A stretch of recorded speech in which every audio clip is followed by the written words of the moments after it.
فلسطین یہ صرف آج کا مسئلہ نہیں بلکہ پچھلے 3000 سال سے اس سٹی کو قبضہ کرنے کی لڑائی چل رہی ہے۔ آج سے 3300 سال پہلے اللہ نے موسیٰ علیہ السلام کو حکم دیا کہ بنی اسرائیل یہودی کو ایجپٹ میں فرعون کی غلامی سے نکال کر آزاد کر دو، اور پھر بہت مشکل سے فرعون نے آخر بنی اسرائیل کو آزاد کر دیا، جس کے بعد موسیٰ علیہ السلام بنی اسرائیل کو لے کر فلسطین کے پاس آئے اور کہا کہ اس سٹی پر حملہ کرو، لیکن بنی اسرائیل نے کہا کہ آپ اور آپ کا رب جا کر لڑیں، ہم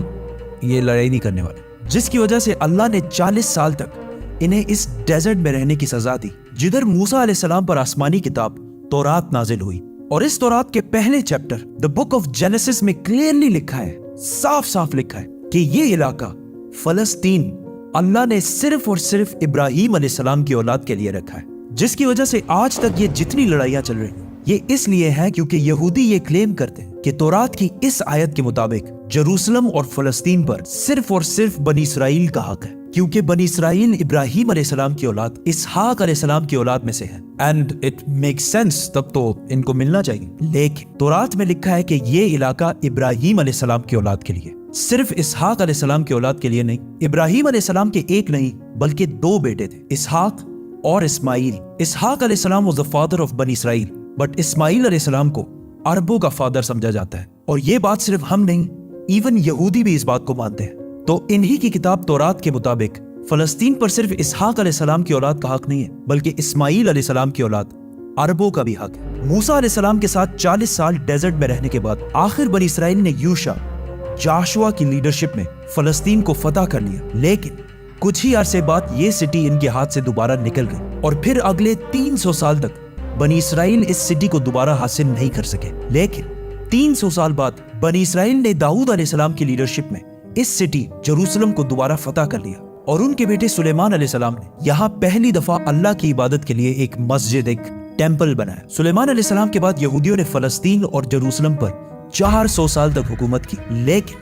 400 سال بعد بیبلون عراق میں ایک بہت ہی طاقتور امپائر بن چکی تھی، جس کے بادشاہ بخت نصر نے اپنی امپائر کو سکون پایا ہے بے کسی میں بڑھانے کے لیے فلسطین پر حملہ کر دیا اور جروسلم کو تباہ و برباد کر دیا، اور اس کے اندر ہزاروں یہودیوں کو شہید بھی کیا، اور اس ٹیمپل کو بھی تباہ کر دیا جو سلیمان علیہ السلام نے بنایا تھا، اور جتنے یہودی زندہ بچ گئے تھے ان ساروں کو غلام بنا کر اپنے کیپٹل بیبلون عراق لے گیا، اور 70 سال تک یہودی عراقیوں کی غلامی کرتے رہے۔ لیکن 70 سال بعد عراق پر ایران کے ایک بہت ہی نیک بادشاہ سائرس دی گریٹ نے حملہ کر دیا، جسے ہم ذوالقرنین کے نام سے جانتے ہیں۔ سائرس دی گریٹ نے عراق کی اس حکومت کو فتح کر لیا، اور یہاں جتنے بھی یہودی تھے ان ساروں کو واپس فلسطین بھیجا، اور انہیں فنڈز بھی دیے کہ واپس جا کر سلیمان علیہ السلام کے ٹیمپل کو دوبارہ بنا جو اس سے پہلے تباہ کر دیا گیا تھا۔ جس کے بعد یہودیوں نے پھر فلسطین پر 400 سال تک حکومت کی، لیکن پھر ان پر ایک ایسی حکومت نے حملہ کیا جس نے سارے یہودیوں کو یہاں سے 600 سال تک باہر نکال دیا، The Great Roman Empire، اور بنی اسرائیل پر اتنا ظلم کیا جو اس سے پہلے کسی نے بھی نہیں کیا تھا۔ یہودیوں نے رومن امپائر سے لڑنے کی بھی کوشش کی، لیکن رومن امپائر نے ہزاروں یہودیوں کو قتل کیا، اور حالات اتنے خراب ہوئے کہ یہودی رومن امپائر سے چھپ کر غاروں میں رہنے لگے، اور رومن امپائر نے بیت المقدس، جسے پہلے سلیمان علیہ السلام اور پھر ذوالقرنین نے بنایا تھا، دوبارہ تباہ و برباد کر دیا، اور اس کے بعد یہ ٹیمپل آج تک دوبارہ نہیں بن سکا۔ رومن امپائر نے فلسطین اور جروسلم پر 600 سال تک حکومت کی، لیکن 600 سال بعد رومن امپائر نے ایک ایسی غلطی کی جو اسے کبھی نہیں کرنی چاہیے تھی۔ انہوں نے عرب میں بہت ہی تیزی سے پھیلتے ہوئے نئے ریلیجن اسلام پر حملہ کرنے کی کوشش کی، لیکن اسلامک ریلیجن اور خلافت اتنی تیزی سے پھیلتی گئی کہ کچھ ہی سالوں میں رومن اور پرشین امپائر دونوں کو فتح کر لی، جس کے بعد حضرت عمر دنیا کے سب سے طاقتور بادشاہ بن گئے، جن کی حکومت الیگزینڈر دی گریٹ کی امپائر سے بھی بہت بڑی تھی۔ آخر مسلمان رومن امپائر کو فتح کرتے کرتے جروسلم کے دروازے تک پہنچے۔ رسول اللہ صلی اللہ علیہ وسلم نے پہلے ہی کہہ دیا تھا کہ مسلمان ایک دن جروسلم ضرور فتح کریں گے۔ اب مسلمانوں کے پاس 2 آپشن تھے، یا تو جروسلم کو اسی طرح تباہ کیا جائے جو اس سے پہلے باقی بادشاہوں نے کیا تھا، اور یا اس کا سیج محاصرہ کر لیں۔ آخر 6 مہینے بعد جروسلم کے گورنر سفرونیس نے کہا کہ میں یروشلم صرف ایک ہی شرط میں مسلمانوں کے حوالے کروں گا کہ مسلمانوں کے بادشاہ عمر خود آ کر مجھ سے ملے۔ تو خالد بن ولید رضی اللہ تعالیٰ عنہ نے سوچا کہ اب مسلمانوں کے امیر المومنین کو کیوں ڈسٹرب کیا جائے، تو وہ خود عمر بن کر سفرونیس سے ملنے گئے، کیونکہ خالد بن ولید رضی اللہ تعالیٰ عنہ کی اپیرنس بالکل حضرت عمر سے ملتی جلتی تھی اور دونوں کی ہائٹ بھی بالکل سیم تھی، آلموسٹ 7 فٹ۔ لیکن وہاں ایک شخص حضرت عمر سے پہلے ہی مل چکا تھا، تو انہوں نے کہا کہ یہ حضرت عمر نہیں ہو سکتے، تو مجبوراً خالد بن ولید رضی اللہ تعالیٰ عنہ کو حضرت عمر، اس وقت دنیا کے سب سے طاقتور بادشاہ، کو جروسلم بلانا پڑا۔ سفرونیس فل لگژری گولڈ اور سلور پہن کر بالکل تیار ہو گیا، کیونکہ اتنے بڑے بادشاہ ان سے ملنے آ رہے تھے۔ لیکن سفرونیس اور پورا جروسلم یہ دیکھ کر حیران ہو گیا کہ بادشاہ کا غلام اونٹ پر بیٹھا ہوا ہے اور بادشاہ خود بالکل عام کپڑوں میں پیدل چل کر آ رہا ہے۔ یہ منظر جروسلم والوں کے لیے بہت شاکنگ تھا، کیونکہ اس سے پہلے جب بھی کسی بادشاہ نے جروسلم پر فتح حاصل کی ہے، اس نے اس سٹی کو تباہ و برباد کر دیا تھا اور یہاں کی گلیوں کو خون سے بھر دیا تھا۔ لیکن اب یہ ایک بادشاہ آیا ہے جو ان ساروں سے زیادہ طاقتور ہے، لیکن بغیر کسی فوج کے اور بالکل عام کپڑوں میں۔ ایسا اس سے پہلے کبھی بھی نہیں ہوا تھا۔ حضرت عمر نے سارے ریلیجنز کو آزادی دی اور بغیر کوئی خون بہائے سفرونیس نے جروسلم کو حضرت عمر کے حوالے کیا، لیکن انہوں نے ایک شرط یہ بھی رکھی کہ مسلمان یہودیوں کو جروسلم آنے کی اجازت نہیں دیں گے۔ لیکن حضرت عمر نے اس کی یہ شرط نہیں مانی اور یہودیوں کو بھی بیت المقدس آنے کی اجازت دی، اور اس طرح پہلی دفعہ جروسلم ابراہیم علیہ السلام کے بیٹے اسماعیل علیہ السلام کے اولاد کے پاس آیا۔ اس کے بعد آلموسٹ 350 سال تک مسلمان، کرسچن اور یہودی جروسلم میں بالکل پیس اور امن کے ساتھ رہنے لگے۔ لیکن پھر 350 سال بعد کرسچنز نے پورے یورپ سے فوج جمع کر کے جروسلم پر دوبارہ حملہ کر دیا۔ اس وقت مسلمانوں کے آپس میں بہت لڑائیاں چل رہی تھی، جس کا فائدہ اٹھا کر کروسیڈرز نے آسانی سے جروسلم کو فتح کر لیا، اور جروسلم فتح کرنے کے بعد مسلمانوں اور یہودیوں پر انبلیویبل ظلم کیا اور ہزاروں مسلمانوں اور یہودیوں کو شہید کر دیا، اور مسجدوں اور سینیگوگز کو بھی تباہ کر دیا۔ اور ہسٹری میں لکھا ہے کہ کروسیڈرز نے جروسلم کی گلیوں کو مسلمانوں کے خون سے بھر دیا تھا، اور ایون مسجد اقصی کو بھی مسجد سے ایک محل، پیلس میں بدل دیا تھا۔ یہودیوں کے عورتوں اور بچوں نے اپنی جان بچا کر اپنے آپ کو سینیگوگز میں بند کر لیا، لیکن کروسیڈرز نے ان سارے بلڈنگز کو آگ لگا دی اور ان کے بچوں اور عورتوں کو زندہ جلا دیا۔ اور یہ سب صرف ہم نہیں کہتے، بلکہ یہ اوتھینٹک ہسٹری کا حصہ ہے جسے یورپینز بھی مانتے ہیں۔ اس کے بعد ان کروسیڈرز نے جروسلم پر آلموسٹ 90 ایئرز تک حکومت کی، لیکن پھر 90 ایئرز بعد مسلمانوں کے ایک بہت بڑے بادشاہ سلطان صلاح الدین ایوبی نے پوری مسلم دنیا سے فوج جمع کر کے جروسلم کو دوبارہ کرسچن سے چھین کر فتح کر لیا۔ اور اس وقت سارے کرسچنز کا یہ خیال تھا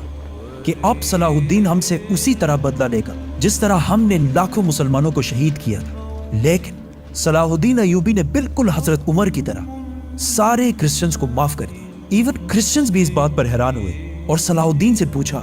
کہ جب ہم نے فتح کیا تو ہم نے ہر مسلمان کو قتل کیا تھا، لیکن صلاح الدین ایوبی نے انہیں کہا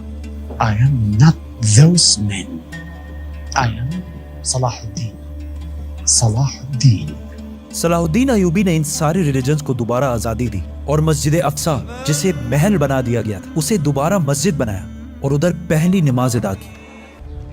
جروسلم کو جب بھی کسی بادشاہ نے فتح کیا ہمیشہ ادھر بہت خون بہایا ہے، سوائے مسلمانوں کے جنہوں نے ہمیشہ بالکل پیس اور امن کے ساتھ اس سٹی کو فتح کیا۔ صلاح الدین ایوبی کے بعد ایک بار پھر سارے ابراہیمک ریلیجنز جروسلم میں بالکل پیس اور امن کے ساتھ 800 سال تک رہے۔ 800 سال۔ لیکن 800 سال بعد اور آج سے 100 سال پہلے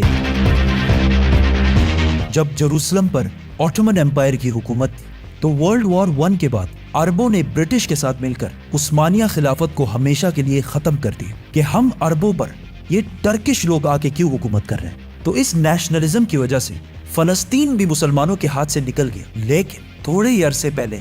برٹش اور یہودیوں کی آپس میں ڈیل ہو چکی تھی کہ اگر برٹش کو یہ علاقے ملے تو وہ ادھر ایک یہودی اسٹیٹ بنائیں گے۔ اور یہ معاہدہ ہوا کیوں تھا؟ کیونکہ اس سے پہلے یہودی یورپ کے ہر فیلڈ،